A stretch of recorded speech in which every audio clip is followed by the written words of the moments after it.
માણસાઈ ઉદારતાથી શોભે છે, વાણી મધુરી અને હિતકારી હોય તો શોભે છે, અને જીવન ધર્મ, કર્મ, પ્રમાણિકતા અને પરોપકારથી શોભે છે.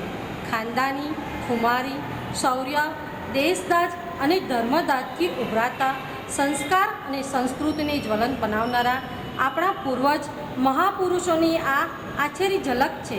તે મહાપુરુષોની ઊંચાઈને અને ઊંડાણને પહોંચી શકવા ભલે હાલ આપણે સમર્થ ન દેખાઈએ, પરંતુ જીવનને ઉન્નત બનાવવા, પવિત્ર અને પરમ બનાવવાના ઉજળા આદર્શો રજૂ કરે છે. જૈન ઇતિહાસના જ્વલંત પાત્રો આ છે ચંદનબાળા, આ છે કુંતી, આ છે સીતા માતા, આ છે કલાવતી, આ છે મદનરેખા, આ છે અંજના સતી, આ છે સુલસા, આ છે મૈણા, આ છે રાજુલ, આ છે ચેલણા, આ છે દ્રૌપદી માતા. શું તમે સાંભળ્યું છે? ઝૂકે તે જામે ને અક્કડ ઉખડી જાય ને ન તે પ્રભુને ગમે. આ કિંવદંતીને સત્ય કરતા મહાસતી ચંદનબાળાજી પોતાની ચેલી મૃગાવતીજીને શું કહે છે, સાંભળીએ.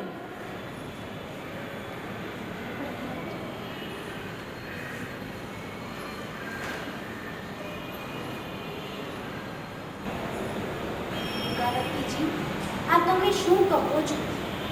સાપને જોઈને તમે મારો હાથ ઊંચો કર્યો, પરંતુ મૃગાવતીજી, તમને આવા ઘોર અંધારામાં આવો કાળો કાળો સાપ દેખાયો જ શી રીતે? ઓહ, શું આપને કેવલ જ્ઞાન થયું છે? મૃગાવતીજી, મને માફ કરો, મને માફ કરો. પ્રભુ મહાવીર, મને માફ કરો, મને માફ કરો. સુખની યાદ અને દુઃખની ફરિયાદ કરનારા સાવધાન. આ મહાસતી કુંતીની અજબ ભવ્ય ભાવના તો જુઓ. પ્રભુ નેમિનાથ, આપને એક જ પ્રાર્થના કરું છું કે આજે ભલે અમારી ઉપર વિપત્તિના વાદળા તૂટી પડે, આજે ભલે દુઃખના ડુંગરા ખડકાયા કરે, કારણ કે પરમાત્મા આ ભવમાં અમને આપની વાણીથી કર્મ સહીએ હસતા હસતા તો કર્મ સળગી જાય, કર્મ સહીએ રડતા રડતા તો કર્મ વળગી જાય એવી સુંદર સમજ અને સહન કરવાની શક્તિ મળી છે, તો કર્મનું દેવું ચૂકતે થશે. સીતા, તારા પર ફિદા. માત્ર કહી દેવાથી શું? રામે તો આપ્યો વનવાસનો આદેશ, છતાં સીતાનો અનુપમ સંદેશ શું છે, સાંભળીએ. એ સાથી, તમે રામને કહેજો કે લોકોના કહેવાથી તેમને ભલે મારો ત્યાગ કર્યો, તેમને મારા જેવી ઘણી પીડા મળી, પરંતુ હે રામ, લોકોના કહેવાથી જૈન ધર્મનો ત્યાગ ક્યારેય ન કરશો. જૈન ધર્મ જેવો બીજો કોઈ જ ધર્મ તમને. જે પતિની આજ્ઞા એ જ સતીની ઈચ્છાનો બોધપાઠ દેતા મહાસતી કલાવતીની ભવ્ય ભાવના સાંભળીએ. શું કહ્યું સત્યરાજા?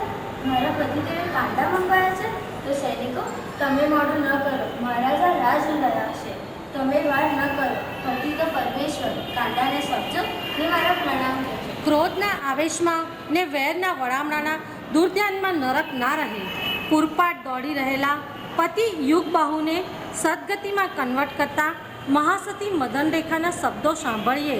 કારણ છે ફક્ત મારા કરેલા કર્મો. શું તમને તલવાર જોઈએ છે મારા ભાઈને મારા માટે? ના સ્વામી, ના. ભાઈ તમારો દુશ્મન નથી, દુશ્મન તો આપણા કર્મો છે. તમે ભૂલી જાઓ આ સમસ્ત સંસારને, આ રાગ, આ દ્વેષને.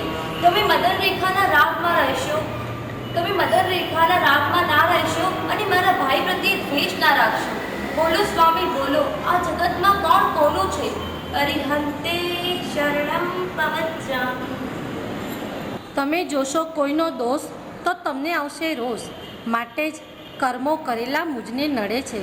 આવી પંક્તિ સમજાવતા મહાસતી અંજના શું કહે છે? શું કહ્યું સ્વામી? તમે મને દુઃખ આપ્યું, તમારે કારણે મારું અપમાન થયું? નહીં, નહીં, આવું બોલીને મને શરમાવશો નહીં. 22 વર્ષના વિરહનું કારણ આપ નહીં, પરંતુ મારા કરેલા કર્મો જ છે. છતાં મેં આપણી જિંદગીને પાટકર બનાવી. મને માફ કરો સ્વામી, આ અંજનાને આપ માફ કરો સ્વામી. ટીવી અને ચેનલોમાં આનંદ માણનારા, આવતી 24મીમાં તીર્થંકર બનનારા, મહાસતી સુલસાનો પ્રભુ પ્રેમ નિહાળીએ. શું કહ્યું?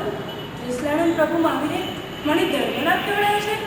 અરે, આ સાંભળી મારા રોમ રોમમાં ખુશી છવાઈ રહી છે. મારા મનમાં આનંદ આવી રહ્યો છે. વંદના આવજો પ્રભુ ગીરના શરણમાં. જુગ જુગ જીવો મારા વીર, જુગ જુગ જીવો મારા મહાવીર. તું નહીં તો ઓર સહીના મોડર્ન જમાનામાં પતિ પાગલ હોય કે પ્રોફેસર હોય, પતિ તો પરમેશ્વર કહેવાયને માનતા મહાસતી મૈણાની મનોહર વાણી સાંભળીએ. સૂરજ કદાચ પશ્ચિમમાં ઉગે, સાગર કદાચ સીમા ઓળંગે, પરંતુ એક સાથે સ્ત્રી ત્યારે પણ બીજા પતિની ઈચ્છા નથી કરતી. હે પતિદેવ, હું તમને વિનંતી કરું છું કે આપ ભલે કોઢી હો, પરંતુ મારા પિતાજીએ પંચની શાખે જે તમને સોંપ્યા છે તે તમે જ મારા પતિદેવ છો, તમે જ મારા પરમેશ્વર છો. શિકારના શોખીન શ્રેણિક મહારાજાને આ જગતમાં સર્વ જીવો જીવવાને ઈચ્છે છે.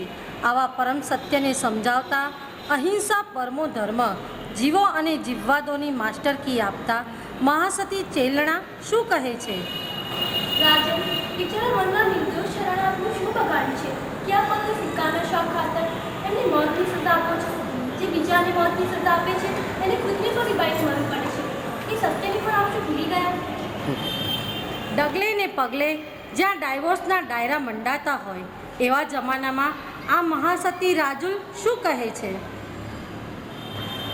માં, આ શું કહો છો? નેમ કયા તો ભૂલી ગયા, હવે તો કોઈ બીજા લગ્ન કરી લે. પણ નહીં માં, આમ ફરીથી ના કહેશો. હવે જો નેમ સંયમ લેશે તો આ રાજુ પણ સંયમ જ લેશે. 5 પાંડવોની પત્ની, જેમનું સ્થાન 16 મહાસતીઓમાં પ્રાપ્ત થયું એવા દ્રૌપદી મહાસતીને સાંભળો.